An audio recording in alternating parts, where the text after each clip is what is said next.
At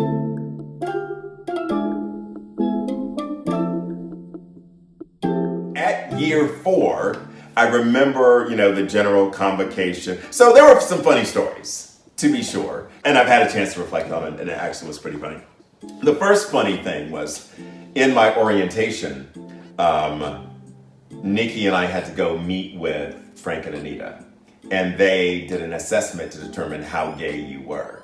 Now, if you were, like gay beyond repair, you had to do the in-house treatment program where they had a facility in San Rafael and you lived there for 6 weeks or 12 weeks or whatever the program was.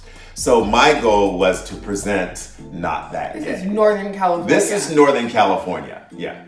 This is the Bay Area. Right. So if you were not that gay, you could do the outpatient, where you could just go to a regional center as opposed to being in the facility. So I was like, God. Did you have to pay for this? Yeah. And so I was like, oh God, please don't let me be too gay. So, I like my wardrobe, like everything, I think I wore Dockers. And at that point, I wasn't wearing like Dockers, Says the little boy who at 7 knew the difference between Christian Lacroix and Christian Louboutin, but whatever. So I'm wearing a Dockers polo shirt, loafers, like penny loafers that you would wear in the 80s that I would never wear in the 90s, but I wore them, just because I gotta show this. Hey, I'm like American Dad guy who just has a same-sex addiction, so I'm gonna get well, and then I'm gonna be. Now, I say that I'm a very well-educated person, and what I did was really dumb. Because when you think about it, you're like, wait a minute, Jacques. You mean you went someplace for 4 freaking years and like really believed that they would turn you straight? Yes. And the answer is yes, I did. And I did it, I look back on it, I'm like, yeah, that sounds stupid.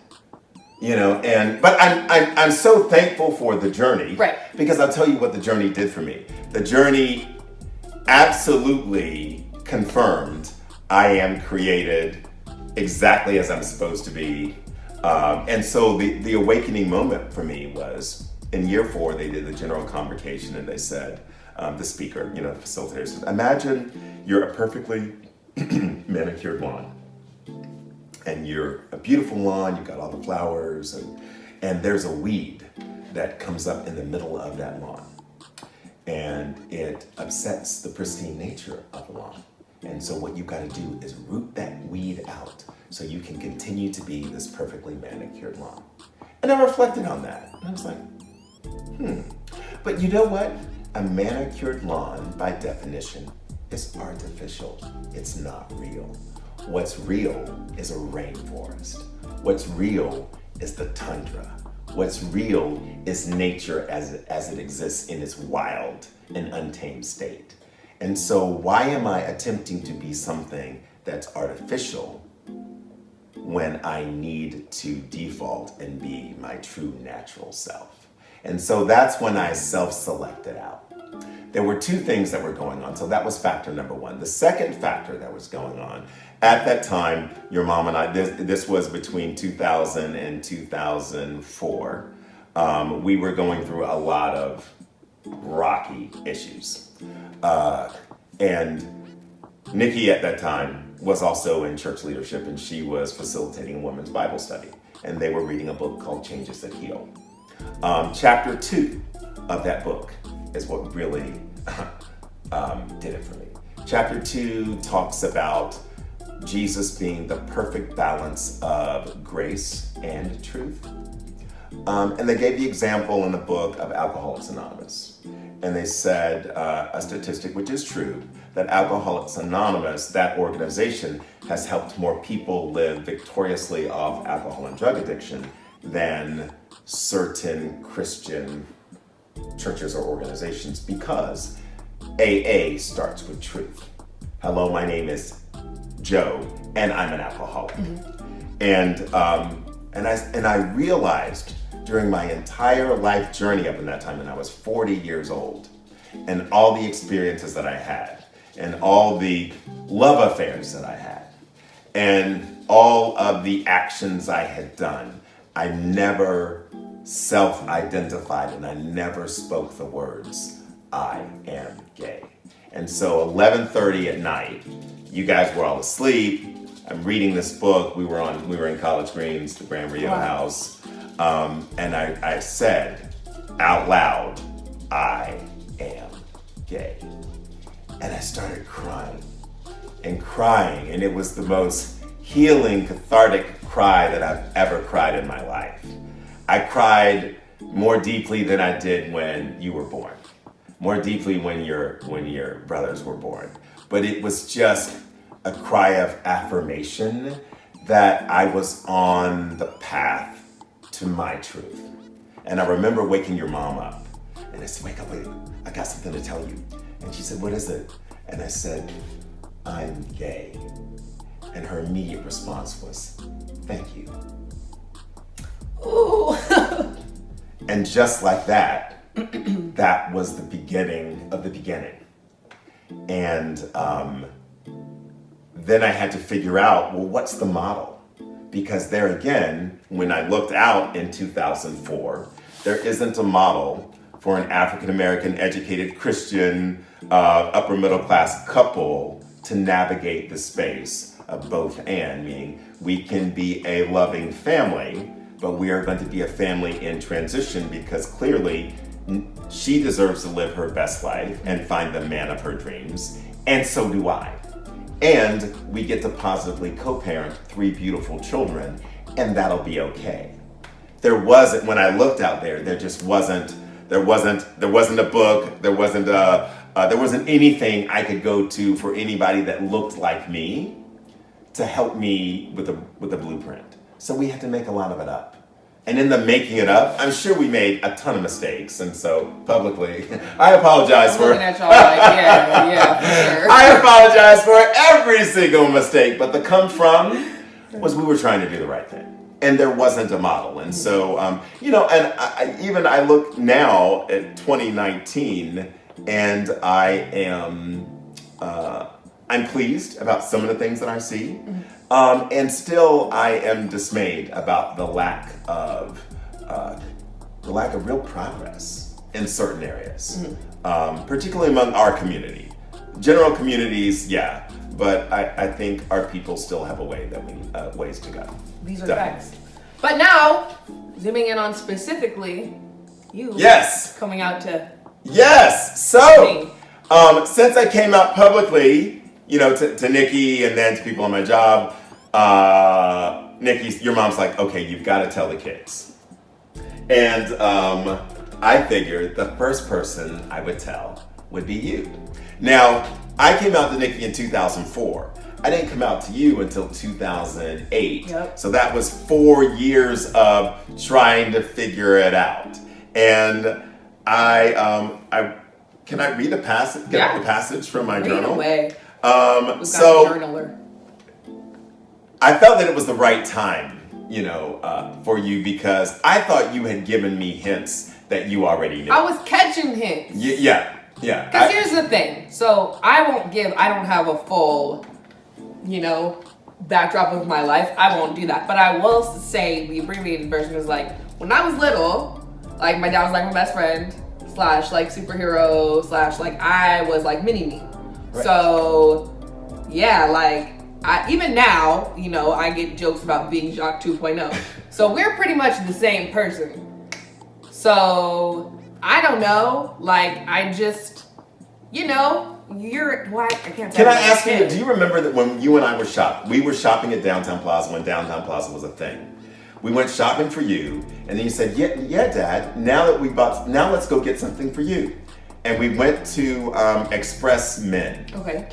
Upstairs. Downtown Yeah, I remember Plaza. where it was, yeah. And I was looking at shirts, and I was picking out all these, and I picked up a pink shirt, and you came with like a purple shirt or another color, but still bright color, but you're like, Dad, try this one on. It's less obvious. Do you remember saying that to me? You said that? My eyes got this big. I'm like, holy shit. She knows. From the mouth of the babe. Right. And I came home, of course, I instinctively picked up the shirt, bought the shirt. I was like, thanks, Ashley. And I came home and I told Nikki, I'm like, she knows. Oh my God, she knows. What did you say? And Nikki's like, I'm not going to tell her. You've got to be the one to tell her. No, I feel like there are so many things. There are like things that I do remember, but there are things that I also don't, because not to get like too spiritual or anything, but I feel like some of it was like like something speaking through me to you. Right. To like let you know it's Right. gonna be cool. Like, yeah. Right. So on March 18th, you and I went to Jamba Juice, and I remember. Right. That was our hangout. That was so funny because I remember you came in my room, like you asked me, but like you asked me different, and it was like, okay, we're going to Jamba Juice, and the beginning of the car ride was like really awkward. It was like, Right, what? I'm full yeah. Because unbeknownst to you, I had reached, at this point, I was on the board of directors of Equality California. Prop 8 is going on. And while I was on the board, I became familiar and acquainted with this wonderful organization called Collage. Collage is an organization that supports straight kids of queer parents. Oh. And so I went to Collage, I went to the San Francisco office, I got all these materials, and you know. At the time, I was still straight. So. Oh yeah. Oh, forgot about that. Yeah. So I'm doing all this reading. I'm like, okay, let me try it on Ashley. If it works on Ashley, then I could try the boys next. But Ashley, who's my mini-me, is definitely gonna get it. So we went to, and I started this roundabout conversation where we're talking about people in our family that we know who are LGBT. And you're like, oh, I love Auntie so-and-so, and I love Uncle so-and-so, and I love Auntie so-and-so, and I love Uncle so-and-so. And I said, well, I'm just like Auntie so-and-so and Uncle so-and-so. And you're like, oh.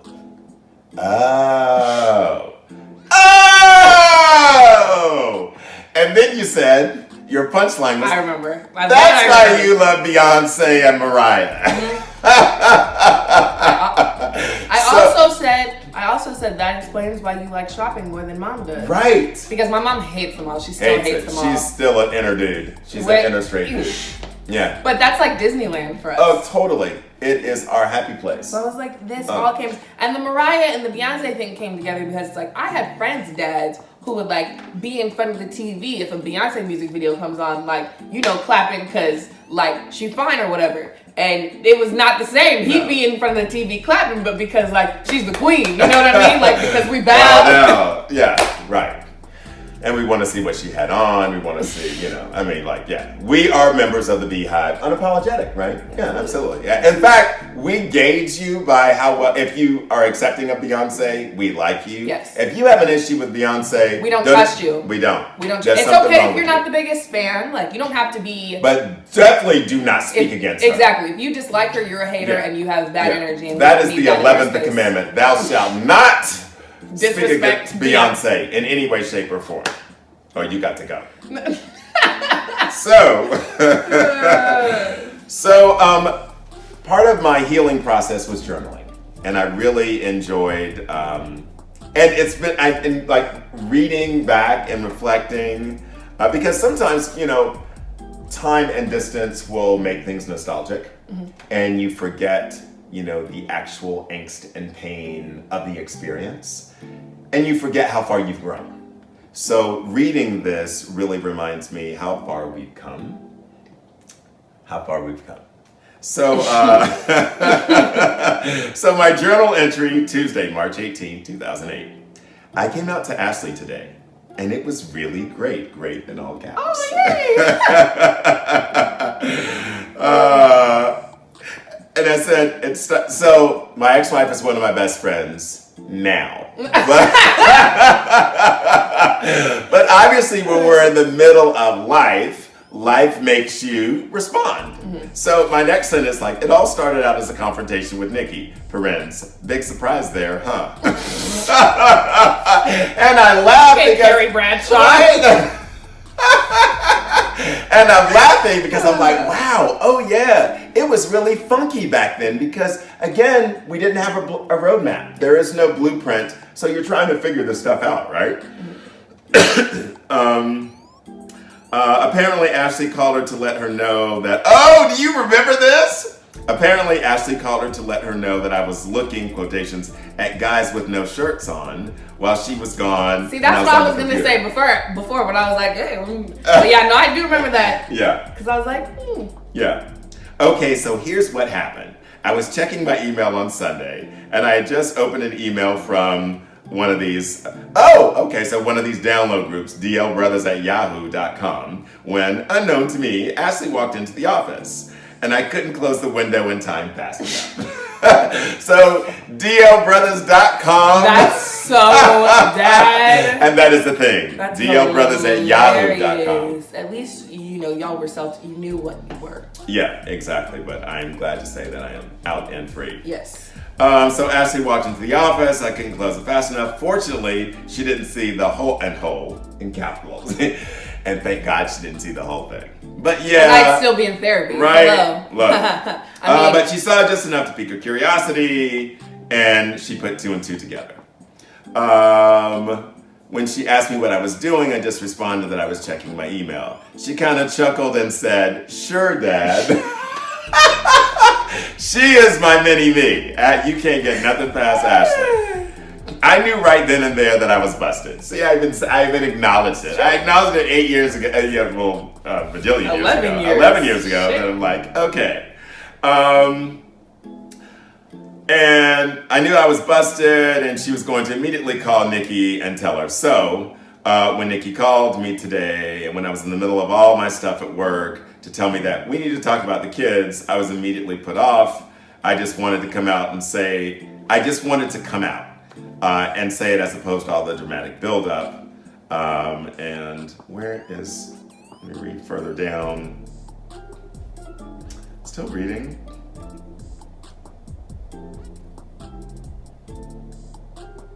Oh, but the really positive thing was that it finally forced me to have the talk with Ashley. So that's the great thing. And the universe always divinely orchestrates our breakthroughs. And so that was the one that happened. So thank you for coming in when you did. That made us go to Jamba Juice. I have such an awesome daughter. And she knows it. I mean, Right. She was just waiting for me to tell her. We laughed about it. We laughed about the whole thing, had Jamba Juice, and went to Borders bookstore and hung out for a while. Do you remember that? when Borders was still alive. Yeah. Oh, yeah, I do. When I got home, Nikki wanted a blow-by-blow account of our conversation. I declined any comment, and she got mad. You are She got mad, furious. Oh God. So. still petty. And I said, right. And other good news today. My tension headache is completely gone. So remember when I was talking about this build-up and all this angst that I was carrying? Mm-hmm. The opportunity and the lesson for me is that as I walk in my truth, I get to walk in my power.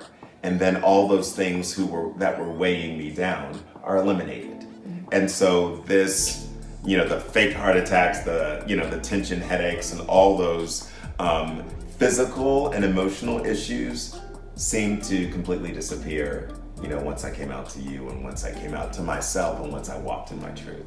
And I think that's the growth opportunity and the learning opportunity, that it may be scary, but on the other side of pushing through, the only way out is through. You probably heard that. And so pushing through that fear, pushing through that uncertainty, the other side of that is absolute peace. It is confirmation, it's affirmation, and it's healing, and it's life. And so I am so thankful that I did. Beautifully done. Beautifully done. Okay, I actually only have one question. Okay. And you don't have to fully break down how it happened with the boys or anything. But because I'm curious, were you more nervous going into it coming out to me or coming out to the boys? Way more nervous coming out to the boys. Yeah, way more nervous coming out to the boys because... Well, one, they're boys. Right, and so, again, they were boys, they were elite athletes. I knew, they played soccer and basketball, and I was that active soccer, basketball parent. I didn't want to alienate them, and I didn't want them to be alienated. So I immediately reflected upon how I was bullied in 9th grade, and I immediately reflected upon what would, all the negative things that happened to me. Even though I was hiding and even though I wasn't out, my concern was that they would be damaged and impacted. You and I are cut from the same cloth. I mean, you are mini-me. We did everything together. And so what I found is that walking in truth with my sons brought me closer to them. The relationship that I have with my sons, the relationship I have with all of you is amazing. But I am so overjoyed about my relationship with Chase and Josh. And it helped allow us to vibrate to a higher level. I think that we are, the way the four of us exist is, it's otherworldly. I mean, it really is. It truly is something else. And I think we need to underscore this because oftentimes, I mean, we live in the blue bubble. We have benefited from our, social elitism, educational elitism, certainly political elitism. We live in a blue city, in a blue state, and not just any blue state, the leader. Yeah. And so what we've seen in our lives has really insulated us from what most people go through when they come out. Our coming out stories are funny and Disneyland compared to what people go through in other parts. Well, the first half of yours was not so Disneyland, but yeah, no, I get what you're saying. But I'm just saying, even in retrospect, it's like, just how I was. Sacramento was the greatest place in the world to come out to. Yeah. I have so many amazing, wonderful people who just championed me and supported me and encouraged you. Yeah. That this is exactly where God wanted me to be. Right.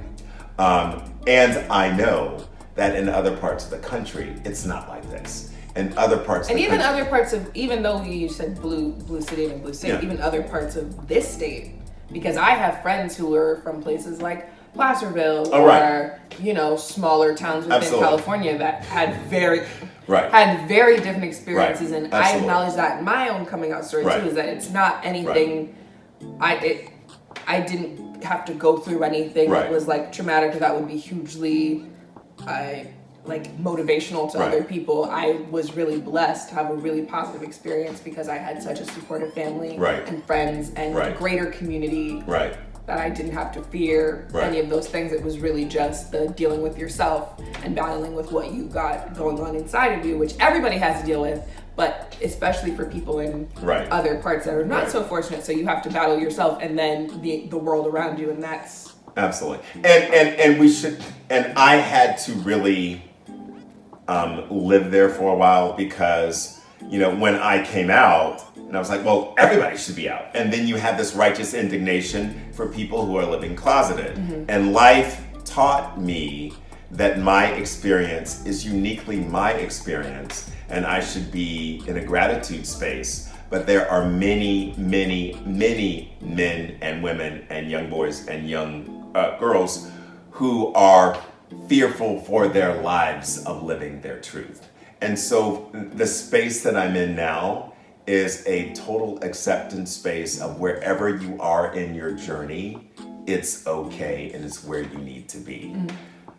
Quite frankly, I've lost relationships because I wanted my significant other to be as out as I was. And that's his journey. And I can't substitute his life's journey for my life's journey. Or I can't say, it worked great for me, it worked great for Ashley, it'll work great for you. Everyone has their own experience. And I think the invitation for all of us is to create a more welcoming society and to create a more inclusive society, particularly within the Black community. We have, Black Lives Matter, but do Black gay lives matter? Do Black trans lives matter? Do Black, He's hitting snaps. This is a bigger video. See, right. We can't, because if we keep going, we could talk for the rest of the day. We could, and that's enough, and we'll come back and talk about that. But in order, before we ask the general population or the general community to heal ourselves, we as Black people need to have a family conversation, and we need to work our own. We need to work our own bullshit out, because I do a lot, and I do a lot of peer mentoring. For people who are coming out, for people who are newly infected with HIV or whatever. And oftentimes, other than a medical or psychological professional, I'm the only other person in their life that knows. And that's not okay. That's not okay. It's true. Well, we have made it through. I want to say thank you to my amazing special guest and father. I'm not going to get emotional because I already almost cried about 4 times in this video. But what I will say is that this man is the reason why I am who I am. See, I'm already about to cry. I can't. Now I'm going to cry. I'm really lucky to have you in my life at all, let alone be able to call you my dad. So thank you so much for being here and being so open about your experiences and allowing me a safe space to be open as well. And if you guys liked these videos, I know it was long as hell. It was a 2-parter, but we had a lot to say. You don't want to cut any of this out, and I hope that a lot of it resonated with you guys in a positive way. If you would like to see more of my dad on my channel, whether you want to or not, he's gonna be back. But I'm just saying. I'm a reoccurring guest. I'm just saying, if you want it, go ahead and like this video, the video before it, comment. I'm gonna put my social media down below. I'm gonna put my dad's social media down below because he is an urban hero and also just like an amazing dude. So holler at him. But yeah, and single. Yeah. And single now. Very single now. Just saying. That's another video. Okay. We'll do dating with dad. Yeah, right, that's great. Exactly. Love that. And thank you so much, Ashley, for having me. I watch your channel. I watch your shows. I love them all. And this was a lot of fun. I look forward to doing this again. Oh, we will be doing it again. Yes. But thank you guys so much for watching, and we will see you in the next one. Okay. Bye. Have a good day.